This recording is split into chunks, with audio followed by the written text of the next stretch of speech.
Hello hello friends. I am Kapil Kaushik. आज शुरू करते हैं हम अपना प्रियम्बल। ये हमारा तीसरा लेक्चर है।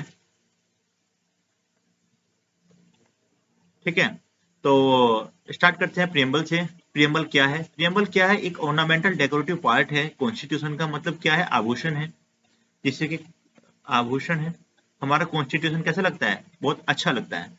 और इसकी कैरेक्टरिस्टिक क्या है? ये नॉट एनफोर्सेबल है। मैंने जो मेन पॉइंट है उनको अंडरलाइन किया हुआ है। मतलब इसको कोर्ट ऑफ लॉ में इनफोर्सेबल नहीं किया जा सकता। ऐसा नहीं है कि देखो, फंडामेंटल राइट्स में कुछ लिखा है तो आप कोर्ट में जा सकते हो ना, वो एनफोर्सेबल है कि भाई मेरे फंडामेंटल राइट्स का हनन हो रहा है, तो आप मतलब कोर्ट में आप अपील कर सकते हैं। बट प्रियम्बल में जो लिखा हुआ है इसका मतलब ये नहीं है कि वो आपको डायरेक्ट भाई अगर आपका उस चीज से वंचित रखा जाता है तो आप कोर्ट में चले जाएंगे। ऐसा नहीं है। अगर वो आपकी फंडामेंटल राइट्स में आर्टिकल्स किसी और आर्टिकल में लिखा है तो शायद आप कोर्ट में जा सकते हैं। बट ये अगर प्रियम्बल में कुछ ऐसा लिखा है तो उस बात को लेकर आप कोर्ट में नहीं जा सकते। इसलिए इसको क्या कहते हैं? Not enforceable. दूसरी बात क्या है कि ये किसी भी गवर्नमेंट के ऑर्गन को कोई पावर कोई कन्फर नहीं करता। मतलब कोई भी पावर नहीं देता। ऐसा नहीं है। देखो, आर्टिकल 53 किसको पावर देता है? प्रेसिडेंट को। भाई प्रेसिडेंट की सीट आर्टिकल 53 से लिखी से है। अब ऐसे ही मैं कहूं, अगर प्रियम्बल किसी को कोई पावर नहीं देता है, जैसे आर्टिकल 75 है, आर्टिकल 17 क्या है, आर्टिकल 15 भी है। हर आर्टिकल कुछ ना कुछ किसी ना किसी को पावर दे रहा है। लेकिन प्रियम्बल कभी भी किसी भी गवर्नमेंट के ऑर्गन को पावर नहीं देता है, ना उनकी पावर को लिमिट करता है। अरे ये एनफोर्सिबल ही नहीं है ना। तो नोर इज लिमिटिंग द पावर और नोर गिविंग द पावर। ठीक है। It is customary. कस्ट मतलब रीति रिवाज है कि हाँ चलता आ रहा है। ये कंपलसरी नहीं है कि अगर इसे हटा देंगे तो वही कॉन्स्टिट्यूशन जो है वो खराब हो जाएगा या फिर काम नहीं करेगा। ठीक है। अब आगे चलते हैं। आगे क्या है कि unwritten constitution do not have preamble. हाँ, अनरिटन कॉन्स्टिट्यूशन में कोई कभी प्रियम्बल नहीं होता, जबकि रिटन कॉन्स्टिट्यूशन में हो भी सकता है प्रियम्बल और नहीं भी हो सकता है। अब एग्जाम्पल क्या है? गवर्नमेंट ऑफ इंडिया एक्ट आया था नहीं आया था 1935? क्या उसका प्रियम्बल था? नहीं था। वो रिटन कॉन्स्टिट्यूशन था? हाँ, रिटन कॉन्स्टिट्यूशन था, बट उसमें प्रियम्बल नहीं था। ओके। अब डॉक्टर डी डी बसु ने क्या कहा है? डॉक्टर, ये एक्चुअली एग्जाम में डायरेक्ट आता है कि it is the key to unravel the mind of constitution maker. ये कॉन्स्टिट्यूशन मेकर के माइंड में क्या चल रहा है उसको खोलने की एक चाबी है। क्या? प्रियम्बल, उद्देश्य का। अब ये किसने कहा था? डॉक्टर डी डी बसु ने कहा था। ठीक है। आगे चलते हैं। Preamble cannot override specific provision of the constitution. That means it is subordinate to the constitution. मतलब क्या है? मतलब ये है कि अगर there is a clash between preamble and article, अगर कोई मतलब preamble कुछ बोल रहा है और कॉन्स्टिट्यूशन के आर्टिकल कुछ बोल रहा है और दोनों एक दूसरे के क्या है? अपोजिट हैं, तो आर्टिकल की चलेगी, उस वक्त प्रियम्बल की नहीं चलेगी। प्रियम्बल आर्टिकल का सबऑर्डिनेट है। मतलब प्रियम्बल कॉन्स्टिट्यूशन का क्या है? सबऑर्डिनेट है। अगर कॉन्स्टिट्यूशन के आर्टिकल में कोई बात लिखी हुई है और प्रियम्बल में कुछ लिखा हुआ है और दोनों एक दूसरे को अपोज कर रहे हैं, मतलब विरोध कर रहे हैं, तो कॉन्स्टिट्यूशन के आर्टिकल की चलेगी। ठीक है। इसीलिए मैंने क्या कहा? सबऑर्डिनेट है, मतलब उससे छोटा है। अब बात करते हैं आगे। मैंने ये बोल दिया कि क्लैश बिटवीन, अगर क्लैश होता है मतलब दोनों में झगड़ा हो जाता है प्रियम्बल में और आर्टिकल्स की, कॉन्स्टिट्यूशन के आर्टिकल में, तो आर्टिकल विल प्रिवेल, आर्टिकल की चलेगी। मतलब इसमें हम आर्टिकल को देखेंगे, आर्टिकल में क्या लिखा है, प्रियम्बल में क्या लिखा है, डजंट मैटर। सुप्रीम कोर्ट क्या कहता है? सुप्रीम कोर्ट ने कहा कि if there is an ambiguity, अगर कोई अस्पष्टता है किसमें, किसी आर्टिकल के सराउंडिंग, किसी आर्टिकल को लेकर कि क्या उसका सही मतलब क्या है, तो वो इंटरप्रिटेशन करेंगे किससे? आपके प्रियम्बल से। तो प्रियम्बल किस काम आता है? प्रियम्बल काम आता है इंटरप्रिटेशन ऑफ द कॉन्स्टिट्यूशन। मतलब कॉन्स्टिट्यूशन को समझने में, कॉन्स्टिट्यूशन के आर्टिकल का मतलब समझने में काम आता है क्या? प्रियम्बल। अब ऐसे क्वेश्चन आ जाता है कि प्रियम्बल का काम क्या है? प्रियम्बल का काम क्या है? इंटरप्रिटेशन ऑफ कॉन्स्टिट्यूशन और आर्टिकल। ठीक है। अब पर्पज ऑफ प्रियम्बल, इसका पर्पज क्या था? Preamble declare source of all power of constitution is the people themselves. मतलब कि इसका सोर्स क्या है, इसे पावर कौन देता है? मतलब सॉरी, प्रियम्बल क्या डिक्लेयर करता है? प्रियम्बल डिक्लेयर करता है कि जो कॉन्स्टिट्यूशन है, हमारा कॉन्स्टिट्यूशन मोस्ट पावरफुल है, सबसे ऊपर यही है। इसको पावर किसने दी है? इसको पावर दी है हमने, पीपल ने। वी द पीपल, शुरू में लिखा रहता है we the people of India. तो प्रियम्बल में लिखा है कि भाई कॉन्स्टिट्यूशन की जितनी भी पावर है उसका सारा सोर्स कौन है? आम जनता है, पीपल है। ठीक है, ओके। मतलब प्रियम्बल ही बताता है कि पीपल आर, मतलब आम जनता, मतलब हम लोग ही अल्टीमेट सॉवरेन हैं। अब होता क्या है कि एक केस आता है, Kehar Singh case versus union of India case 1989। 1989। अब इसमें होता क्या है कि ये कहा जाता है कि भाई कॉन्स्टिट्यूशन लिखा किसने था? कॉन्स्टिट्यूएंट असेंबली ने। ठीक है, कॉन्स्टिट्यूएंट असेंबली क्या सच में इलेक्टेड, ट्रूली इलेक्टेड बॉडी थी? अगर नहीं तो फिर हम ये कैसे कह सकते हैं कि we the people of India हमने कॉन्स्टिट्यूशन लिखा है? मतलब हम सब ने, भारत के सारे लोगों ने मिलकर कॉन्स्टिट्यूशन लिखा है, क्योंकि जिन्होंने कॉन्स्टिट्यूशन लिखा है वो तो हमें रिप्रेजेंट ट्रूली कर ही नहीं रहे थे। तो ये केस चला गया कहाँ? सुप्रीम कोर्ट में। ठीक है, इस केस का नाम था Kehar Singh versus union of India case 1989। अब होता क्या है, सुप्रीम कोर्ट ने कहा कि अरे भाई ये तो बात बिल्कुल सही है कि क्योंकि कॉन्स्टिट्यूशन बनाया कॉन्स्टिट्यूंट असेंबली ने था, लेकिन कॉन्स्टिट्यूंट असेंबली के जो मेंबर थे वो ट्रूली इलेक्टेड थोड़े ना थे। तो सुप्रीम कोर्ट ने इस पूरे मैटर को ये कह के सेटल कर दिया कि भाई ये एक लीगल फिक्शन है। फिक्शन मतलब झूठ तो है, बट एक लीगल झूठ है। ठीक है, आप इसको कोई question can not be question, आप इसको क्वेश्चन नहीं कर सकते, चैलेंज नहीं कर सकते, और किसी भी कोर्ट में टेस्ट नहीं कर सकते। मतलब सबको पता है कि ये झूठ है, we the people of India नहीं कह सकते, सुप्रीम कोर्ट ने भी कह दिया, लेकिन साथ में ये भी कह दिया कि आप इसको क्वेश्चन नहीं लगा सकते, can not be question in the court, any court of law. ठीक है, ये एक लीगल झूठ है। ये बात किसमें हो गई थी? केहर से। मतलब ये बंदा चला गया था कोर्ट में कि भाई वी द पीपल हटाओ, क्योंकि हमने तो कॉन्स्टिट्यूशन लिखा ही नहीं था, क्योंकि जिन्होंने कॉन्स्टिट्यूशन लिखा वो हमको ट्रूली रिप्रेजेंटेट कर ही नहीं रहे थे। चलिए खैर, सुप्रीम कोर्ट ने मैटर सोल्व कर दिया। अब अब वो क्या कहता है preamble? Preamble has acting and clause where it declare, मतलब जहां वो बताता है कि कॉन्स्टिट्यूशन एग्जैक्टली कब एनेक्टेड हुआ और कब कब एनेक्टेड एंड अडॉप्टेड हुआ। उसमें तारीख लिखी हुई है, आप कभी प्रियम्बल पढ़ना है तो उसमें तारीख लिखी मिलेगी कि एनेक्टेड एंड अडॉप्टेड ऑन 26 नवंबर। मैं इसके बारे में पहले बात कर चुका हूं, 1949। अच्छा, अगर मैं कहूं एनफोर्समेंट कब हुआ तो 26 जनवरी 1950 कहेंगे आप। Got it? अब आगे चलते हैं।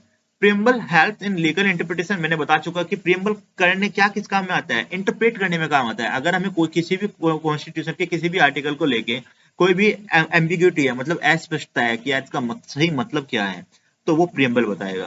प्रियम्बल आपको हेल्प करेगा इंटरप्रेट करने में, समझने में कॉन्स्टिट्यूशन के प्रोविजंस को, कॉन्स्टिट्यूशन के आर्टिकल्स को। अब आगे चलते हैं। प्रियम्बल अब प्रियम्बल में है क्या भाई? प्रियम्बल हो रही है, प्रियम्बल को हिंदी में कहते हैं वैसे उद्देशिका। इसमें है क्या? इसमें है आइडियल्स और क्या है? एस्पायरेशन। देखो, मतलब पता होना चाहिए कि एस्पायरेशन मतलब क्या है और आइडियल्स मतलब क्या है। एस्पायरेशन का मतलब क्या है कि व्हाट पीपल डिजायर फॉर, मतलब जिसके लिए पीपल डिजायर, मतलब इच्छा रखते हैं, वो क्या है? उसके एस्पायरेशन है। और आइडियल्स क्या है भाई? प्रियम्बल में क्या है? एक तो आइडियल्स है और एस्पायरेशन है। एस्पायरेशन क्या है? व्हाट पीपल डिजायर फॉर, जिसके लिए मतलब वो, मतलब जिसके लिए लोग अपनी डिजायर रखते हैं, इच्छा रखते हैं। ठीक है, and ideals are vision for the state which people carry with respect to state to help them to achieve their aspiration. मतलब आइडियल्स वो विजन है स्टेट के लिए जो कि उनको हेल्प करते हैं पीपल को उनके एस्पायरेशन अचीव कराने में। मतलब देखो, पीपल के पास एस्पायरेशन हैं, मैं बताऊंगा एस्पायरेशन मतलब क्या है। अब उसको अचीव कराने के लिए जो आइडिया, जो विजन्स होते हैं वो आइडियल्स होते हैं। ठीक है, अभी कुछ भी पल्ले नहीं पड़ा हुआ, कोई बात नहीं। अब मैं बताऊंगा कि वास्तव में एस्पायरेशन का मतलब क्या होता है। ठीक है, अभी हम इसको ठीक 5 मिनट बाद इस पर डिस्कस करेंगे।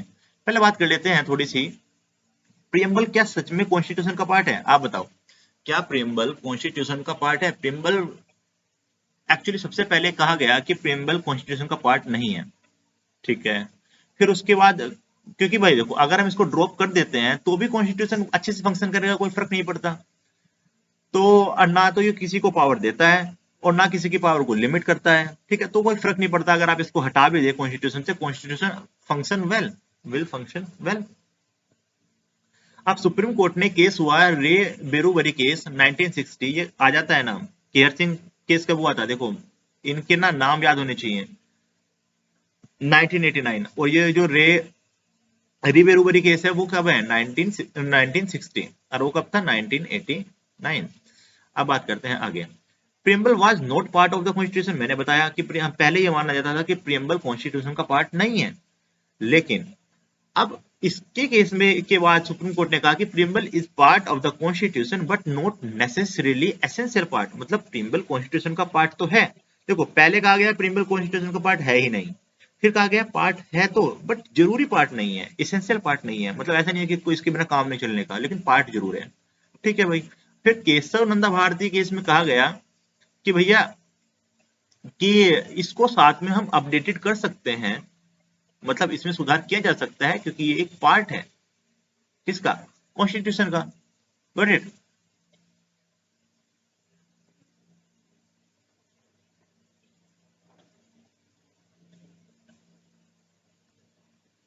तो अब तक हमने दो केस पढ़ लिए।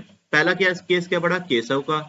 इसने कह दिया कि भाई प्रियम्बल में वी द पीपल गलत है, तो सुप्रीम कोर्ट ने कहा कि भाई एक लीगल फिक्शन है, ठीक है, आप इसे क्वेश्चन नहीं कर सकते। हमें पता है सफेद झूठ है, बट मानो, जबरदस्ती है, मानो, ठीक है, चलो भाई। अगला केस आया रे बेरूबरी केस 1960। इसमें क्या कहा गया, इसमें कहा गया कि प्रियम्बल कॉन्स्टिट्यूशन का पार्ट नहीं है। फिर एक केस आता है केशव नंदा भारती केस। इसमें कहा गया कि कॉन्स्टिट्यूशन प्रियम्बल कॉन्स्टिट्यूशन का पार्ट तो है बट इसेंशियल पार्ट नहीं है। ठीक है, अगर इसीलिए क्योंकि कॉन्स्टिट्यूशन का पार्ट है इसलिए अपडेटेड अपडेटेड भी हो सकता है। ये बात किसमें की गई, preamble was not part of the constitution, रे बेरूबरी केस में। और ये बात किसमें कही गई कि preamble is part of the constitution but not necessarily part, मतलब जरूरी पार्ट नहीं है, केशव नंदा भारती केस 1973। ठीक है, अब आगे चलते हैं। अब मैंने कहा था कि आइडियल्स क्या है, फिर हम आएंगे एस्पायरेशंस क्या है। ठीक है, आइडियल्स क्या है, सोवरेनिटी। अब सोवरेनिटी का मतलब क्या है, सोवरेनिटी का मतलब मैं डायरेक्ट सोच समझता हूं, no foreign, no foreign rule, कोई विदेशी रूल नहीं है। ठीक है, totally independent, doesn't acknowledge any other power, वो क्या है, सॉवरेन है। ठीक है, अब वास्तव में देखा जाए तो आज एलपीजी का एरा है। एलपीजी मतलब क्या है, liquid petroleum gas, not at all. अच्छा, एलपीजी से मुझे याद आया कि एलपीजी में एक एग्जाम में ऑप्शन थे, हम इसको बहुत लाइटली लेते हैं कि इसकी फुल फॉर्म क्या है, तो उसमें कुछ ऐसा था, लिक्विड पेट्रोल गैस, एक था लिक्विड पेट्रोलियम गैसिफाइड, एक था लिक्विड पेट्रोलियम गैस, एक था लिक्विड, ये कुछ करके था। अब पेट्रोल पेट्रोलियम और इतना पता नहीं लगता, लेकिन एलपीजी का full form liquid petroleum gas हो दिया है। खैर, अब ये वो एलपीजी नहीं है। इस एलपीजी का मतलब क्या है, लिबरलाइजेशन, और पी का मतलब क्या है और जी का मतलब क्या है, सोचो। ठीक है, कोई नहीं, आप इसको जरा सोच के रखना, एलपीजी क्या है, एलपीजी रिफॉर्म। ठीक है, लेक्चर के बाद में मैं बात करूंगा। एलपीजी रिफॉर्म हुए थे कब, 1991 में। ओके, अब बात करते हैं पहले कि आज एलपीजी का एरा है, मतलब क्या है कि भाई बाहर से हम सामान मंगाते हैं, यहाँ से सामान भेजते हैं, सब कुछ हो रहा है। तो आज के एरा में कोई ट्रूली सोवरेन तो नहीं है, मतलब सच में सॉवरेन नहीं है। कोई ना कोई देश किसी न किसी के दबाव में रहता ही है। जैसे कोई, जैसे हम अमेरिका में के दबाव में रह जाते हैं भाई, कि भाई अमेरिका को ये बात पसंद नहीं है, ठीक है, हम भी नहीं करेंगे। तो ऐसा भी होता है, क्यों, क्योंकि ऑर्गेनाइजेशन है, जैसे यूएन है, आप यूएनएससी का उल्लंघन नहीं कर सकते, तो आप ट्रूली सॉवरेन हुए कहाँ। ईयू है, इंटरनेशनल ट्रीटीज होती हैं, तो वे क्या करती हैं कि हमारे से हमारी सॉवरेनिटी को कम कर देती हैं, हमारे से हमारी सॉवरेनिटी को कम कर देती है। ठीक है, अब बात आती है आगे कि तो फिर ट्रूली सॉवरेन कोई नहीं है। यस, ट्रूली सॉवरेन पूरी वर्ल्ड में कोई नहीं है, लेकिन ऐसा भी नहीं है कि जहां कि हम सॉवरेन नहीं है। जहां पे हमें लगता है कि भाई नहीं, वहां की भाई हमें पीछे, हमें किसी के दबाव में नहीं आना है, चाहे यूएस से कुछ ही कहो, चाहे अमेरिका कुछ ही कहो, तो वहां पर हम दबाव में नहीं आते। भी हम अपना जो भी इंस्टांस होते हैं वो अपना ले लेते हैं। ठीक है, ऐसा भी नहीं है कि बिल्कुल दबाव में ही है, तो लेकिन ट्रूली सॉवरेन भी नहीं है। ठीक है, क्योंकि देखो मैंने कहा ना, because of application of LPG is for bigger bargain. LPG के रिफॉर्म से हुआ क्या है, अच्छा चलो ठीक है, एलपीजी फुल फॉर्म क्या होती है, लिबरलाइजेशन, प्राइवेटाइजेशन और ग्लोबलाइजेशन। कि ये एक बिगर बार्गेन है, मतलब बड़े गोल को अचीव करने के लिए छोटा गोल हमें हमेशा सेक्रीफाइस करना पड़ता है। ये कुछ इस तरह से है, ठीक है। चलिए खैर आगे चलते हैं। दूसरा आइडियल क्या है हमारा, socialism. What do you mean by socialism? देखो मैंने आपको बता दिया कि सॉवरेन का मतलब क्या है। अब हम बात करते हैं सोशलिज्म का मतलब क्या है। सोशलिज्म का मतलब यह है कि जहां पर सारे रिसोर्सेज इक्वली डिस्ट्रीब्यूटेड हो, मतलब सारे संसाधन सभी में समान तौर पर बांटे जाए, किसी पे कोई भेदभाव नहीं हो। इसका सबसे अच्छा प्रूफ क्या है इंडिया में, मिक्स्ड इकोनॉमी, ठीक है भाई। हम प्रोग्रेसिव टैक्सेशन भी है, सब्सिडी भी देते हैं, हम लैंड सीलिंग भी कर देते हैं साथ में। प्रोग्रेसिव टैक्सेशन मतलब क्या है कि जिसका जो जितना ज्यादा अमीर वो उतना ही ज्यादा टैक्स देगा। हम सब्सिडी देते हैं किसको, गरीबों को दे देते हैं भाई, ताकि दोनों के सबके सब क्या हो, बराबर हो जाए। लैंड सीलिंग भी करते हैं, मतलब कोई आदमी किसी जगह पर एक पर्टिकुलर लैंड से ज्यादा परचेज नहीं कर सकता। तो सोशलिज्म समझ में आया, जहां पर सारे संसाधन सारे रिसोर्सेज इक्वली डिस्ट्रीब्यूटेड हो, वो क्या है, ऐसी सिचुएशन को कहते हैं सोशलिज्म होना। आगे चलते हैं। सेकुलरिज्म। सेकुलरिज्म का मतलब क्या है? सेकुलरिज्म का मतलब होता है कि state shall not recognise any specific religion.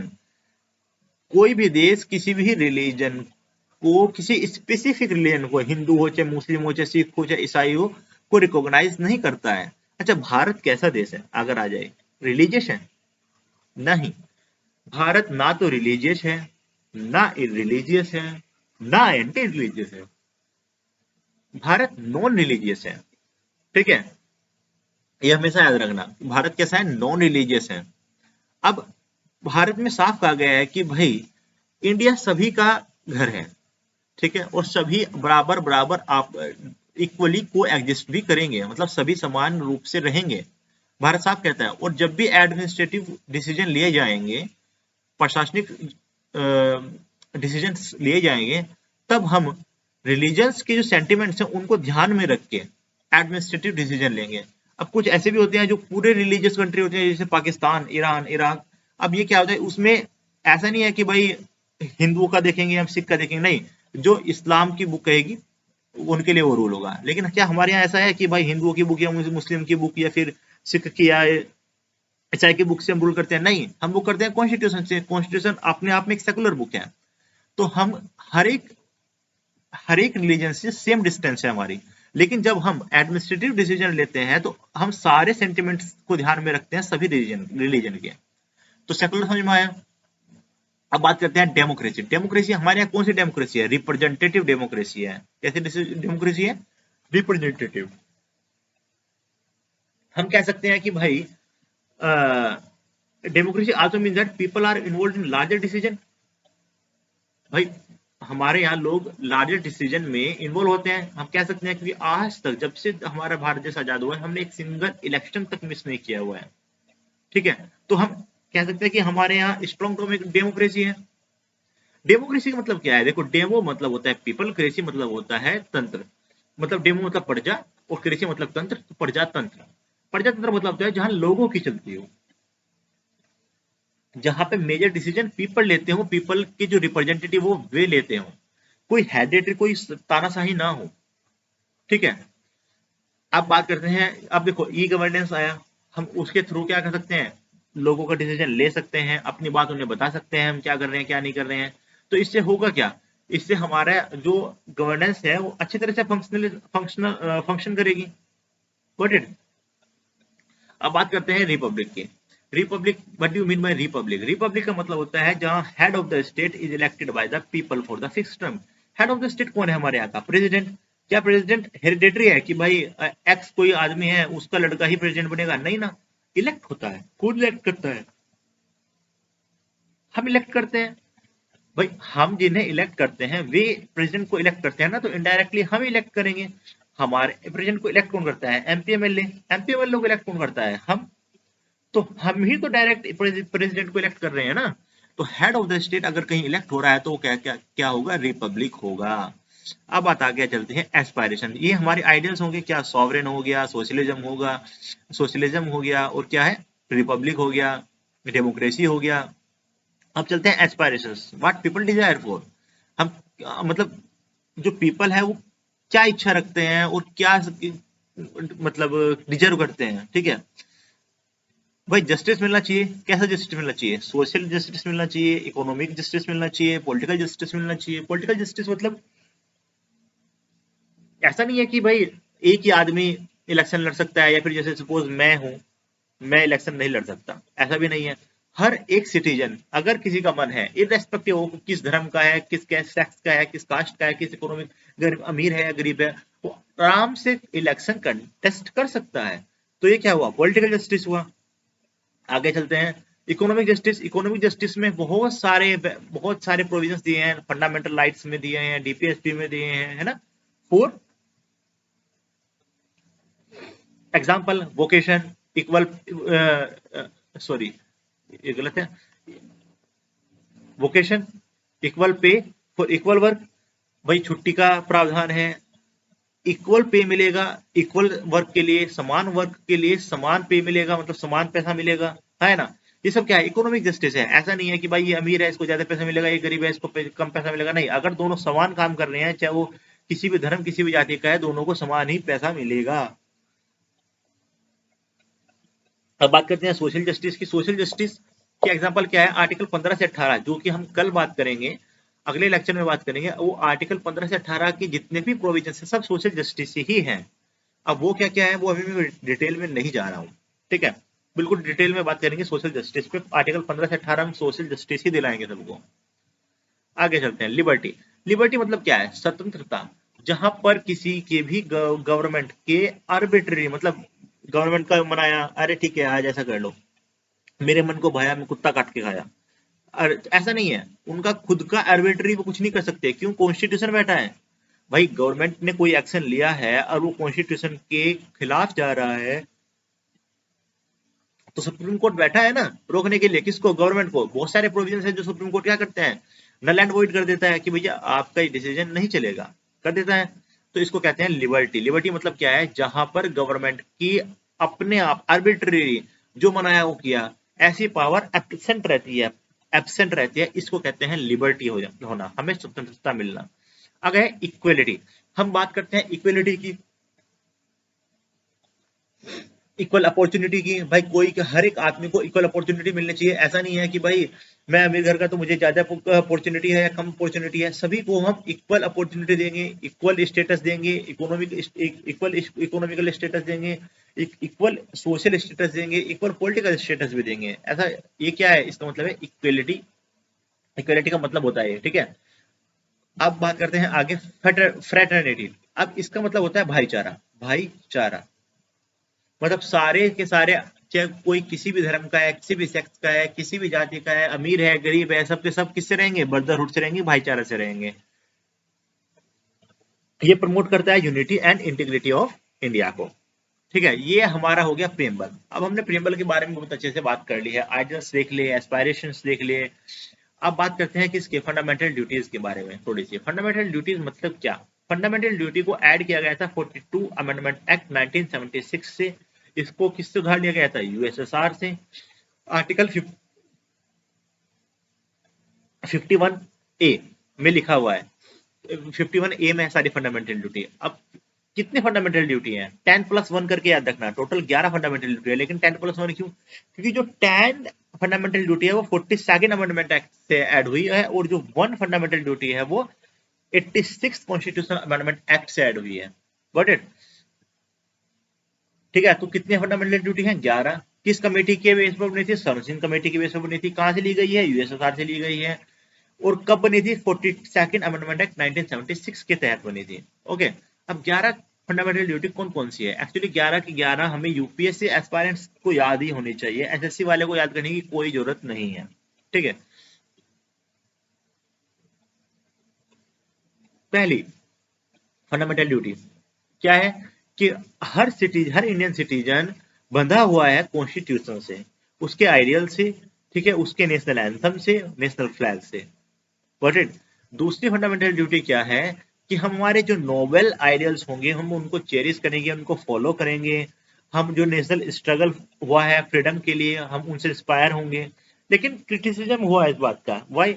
Actually ये तो कह दिया गया कि to cherish and follow the noble ideal, मतलब जो नोबल आइडियल्स हैं उनको हम फॉलो करेंगे, उनका अनुसरण करेंगे, बट नोबल नोबल आइडियल्स मतलब क्या है ये नहीं बताया गया। तो इसलिए क्रिटिसिज्म है इस बात का कि भाई आपने स्पष्ट नहीं किया है कि कौन से नोबल आइडियल। ठीक है, आगे चलते हैं। तीसरा क्या है, to uphold and protected the sovereignty unity and integrity of India. ठीक है, अगला क्या है, to defend the country and random national services when called upon to do so. अच्छा एक बात बताओ, अगर आपका देश आपको बुला रहा है कि भाई हम मुझे देश को जरूरत है, सेना में हर घर से एक आदमी जाएगा, तो क्या आप मना कर दोगे कि नहीं मैं नहीं जाऊंगा, या फिर मुझे तो इतने पैसे चाहिए? नहीं। देखो, आपसे सरकार बिना पैसे के भी काम करा सकती है, सरकार को इतना हक है। अगर देश मुसीबत में है तो सरकार कैसे भी डिसीजन ले सकती है टू डिफेंड द कंट्री।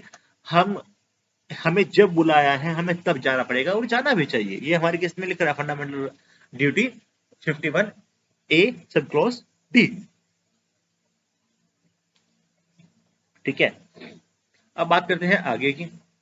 अगला क्या है 51AE, तो डिफेंड, इसमें ये लिखा है कि कंट्री को डिफेंड करने के लिए उसमें हारमोनी मतलब क्या है कि हारमोनी मतलब मुझे हिंदी वर्ड याद नहीं आ रहा है इसका, पीस, शांति, हारमोनी मतलब शांति, भाईचारा बनाए रखने के लिए लोगों में हमें रिनाउंस करनी चाहिए, क्या छोड़ देनी चाहिए, कौन कौन सी प्रैक्टिस जो कि डिग्निटी ऑफ वुमेन को डेरोगेटरी हो, मतलब खत्म करती हो, उनका हनन करती हो। भाई औरतों की जो मतलब जिस आदत से औरतों की बेइज्जती होती है उस आदत को हमें रिनाउंस करना चाहिए, छोड़ देना चाहिए।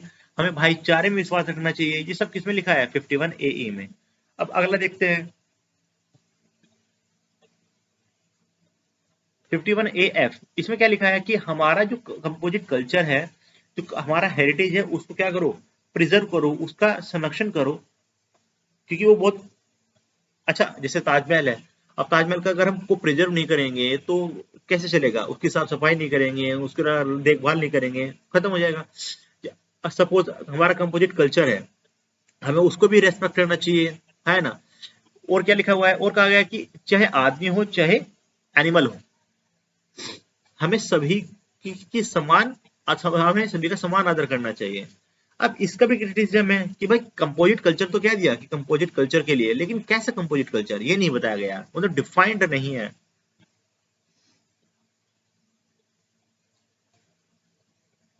आगे देखते हैं 51AG, to protect and improve natural environment and has compassion for all living creature, मतलब सभी लिविंग क्रिएचर के लिए आपके अंदर नेचुरल दया भावना होनी चाहिए, उनको प्रोटेक्ट करने की भावना होनी चाहिए, उनको इंप्रूव करने की भावना होनी चाहिए। अब क्या है अगला 51AH, to develop the scientific temper humanism and spirit of inquiry and reform, scientific temper develop होना चाहिए। अब एक क्वेश्चन बहुत बार आया हुआ है कि साइंटिफिक टेम्पर किस फंडामेंटल ड्यूटी में है, तो ये फंडामेंटल 8th में है 51AH। ठीक है, अगला क्या है 51AI, to safeguard the public property, भाई जो पब्लिक प्रॉपर्टी है उसको हमें क्या करना चाहिए, सेफ रखना चाहिए, वायलेंस से दूर रहना चाहिए, है ना। अगला क्या है 51AJ, to strive towards excellence in affairs of individual and collective activities so that nation constantly rise, मतलब कलेक्टिव या इंडिविजुअल जितने भी है सभी का जो काम है उसमें एक्सीलेंस की तरफ बढ़ना चाहिए। ठीक है, बस इतना ही लिखा है। ये कितने होगी 10। अब ये सब किस में लिखी थी 42nd अमेंडमेंट 1976। अब एक फंडामेंटल ड्यूटी ऐड हुई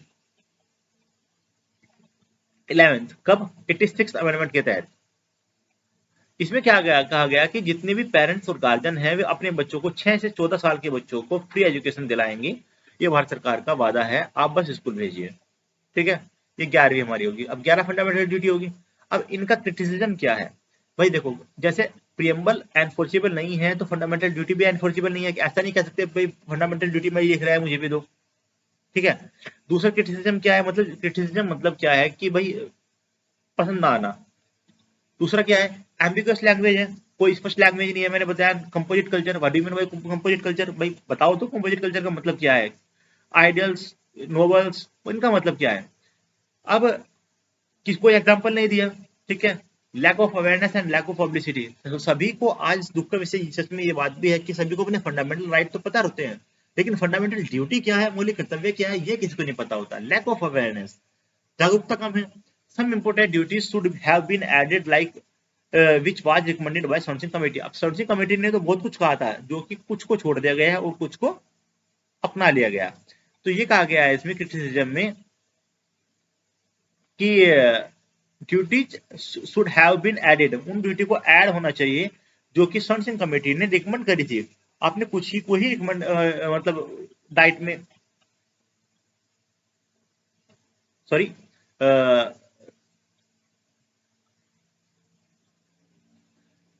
मतलब सर्विसिंग कमेटी ने कुछ बहुत सारी की सारी बहुत सारी फंडामेंटल ड्यूटी रिकमेंड करी थी, जिसमें से कुछ ही फंडामेंटल ड्यूटी ऐड करी गई थी, कुछ फंडामेंटल ड्यूटी ऐड नहीं की गई थी। अब इसमें ये कहा गया है कि भाई वे भी ऐड करनी चाहिए, like paying the taxes fundamental duty. भाई लोगों को पता होना चाहिए, उनके जागरूकता होनी चाहिए, उन्हें पता तो हो। अब पता ही नहीं है कुछ को, तो ये भी नहीं पता कि अच्छा हमारी फंडामेंटल ड्यूटी भी होती है, कितनी है कुछ नहीं पता। हाँ, फंडामेंटल राइट क्या है ये सबको पता है, इसका तो बिल्कुल पता होना, रहता है सबको, पर कर्तव्य क्या है ये नहीं पता, अधिकार क्या है ये पता है। अब जैसे पेइंग द टैक्सेस, ये फंडामेंटल ड्यूटी में नहीं रखा गया, क्यों नहीं रखा गया भाई, सर्विसिंग कमेटी ने तो इसको सजेस्ट करा था। अब बात करते हैं आगे, Supreme Court use fundamental duties to जज what is limit of our right, हमारे राइट कहां तक हैं, इसको जज करने के लिए फंडामेंटल ड्यूटी को यूज करा जाता है सुप्रीम कोर्ट के द्वारा। ठीक है, अब अगर मैं बात करूं प्रियम्बल किस लिए यूज होता है, कॉन्स्टिट्यूशन के आर्टिकल को इंटरप्रेट करने के लिए, समझने के लिए। और फंडामेंटल ड्यूटी किस लिए यूज होती है, हमारे राइट कहां तक हैं उसकी लिमिट तय करने के लिए फंडामेंटल ड्यूटी को यूज करता है, किया जाता है सुप्रीम कोर्ट के द्वारा। Got it. तो ये हमारा हो गया प्रियम्बल और फंडामेंटल ड्यूटी। अब हम कल के चैप्टर में करेंगे क्या, फंडामेंटल राइट्स। ठीक है फ्रेंड्स, थैंक यू, बाय।